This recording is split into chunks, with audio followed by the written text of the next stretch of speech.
7 ദിവസം ഒരാൾ 7 ദിവസം തുടർച്ചയായി 786 തവണ ബിസ്മില്ലാഹിർ റഹ്മാനിർ റഹീം എന്ന് പറഞ്ഞിട്ട് അവൻ 2 കൈകളും ഉയർത്തി ദുആ ചെയ്താൽ അവന്റെ മുറാദ്, അവന്റെ ആഗ്രഹം അത് അല്ലാഹു തആല വീട്ടി കൊടുക്കുമെന്നാണ്. 2 റക്അത്ത് നല്ലപോലെ വുളു എടുക്കുക. പാതിരാത്രിയിലോ അല്ലെങ്കിൽ പകലോ ഏതോണോ പറ്റുന്ന സമയം, ആ സമയത്ത് നിസ്കാരം നമുക്ക് പറ്റുന്ന സമയം, ആ സമയത്ത് നല്ലതുപോലെ വുളു എടുക്കുക. 2 റക്അത്ത് നിസ്കരിക്കുക.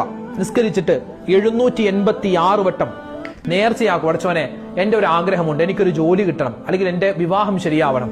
അതിന് റബ്ബേ, ഞാനിതാ 786 തവണ ബിസ്മില്ലാഹിർ റഹ്മാൻ റഹീം എന്നുള്ള പുണ്യമായ വചനം 7 ദിവസം ഞാൻ ഇതാ നേർച്ചയാക്കി ചൊല്ലാൻ കരുതിയിരിക്കുന്നു എന്ന് മനസ്സിൽ കരുതിയിട്ട് 7 ദിവസം തുടർച്ചയായി 786 തവണ ബിസ്മില്ലാഹിർ റഹ്മാൻ റഹീം എന്നുള്ള ആ ഒരു പുണ്യമായ വചനം നമ്മൾ പറയുക. പറഞ്ഞിട്ട് നല്ലവണ്ണം ദുആ ചെയ്യുക. ഇൻഷാ അല്ലാഹ് ആ ബിസ്മിയുടെ ബറക്കത്ത് കൊണ്ട് നമ്മൾ ആഗ്രഹിച്ച ആ ഒരു